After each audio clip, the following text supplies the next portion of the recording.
Hello friends, എല്ലാവർക്കും പുതിയൊരു പ്രമോയിലേക്ക് സ്വാഗതം. നാളത്തെ കഥയിൽ വസുന്ധരാമ വക്കീലിനോട് ഡോക്യുമെന്റ്സ് എല്ലാം വായിച്ചു കേൾപ്പിക്കാൻ പറയുന്നുണ്ട്. വക്കീൽ വസ്തുഭാഗം വെച്ചതിന്റെ ഡോക്യുമെന്റ്സ് എല്ലാം എല്ലാവരെയും വായിച്ചു കേൾപ്പിക്കുന്നു. സ്വത്തിന്റെ 50% ശ്യാമയുടെ കൊച്ചിന് എഴുതി വെച്ചിരിക്കുന്നത് ഐശ്വര്യയ്ക്കൊട്ടും സഹിക്കാൻ പറ്റുന്നില്ല.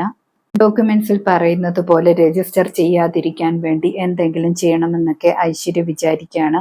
അതിനുവേണ്ടി ഐശ്വര്യ മമ്മിയെ ഫോൺ വിളിച്ചിട്ട് കാര്യങ്ങളൊക്കെ അവതരിപ്പിക്കുന്നുണ്ട്.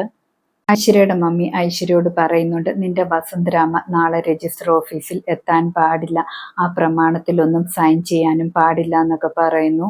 നിന്റെ വസുന്ധരാമ പ്രമാണത്തിൽ ഒപ്പിടാൻ വേണ്ടി ജീവനോടെ ഉണ്ടാകാൻ പാടില്ല എന്നൊക്കെ പറയുന്നു.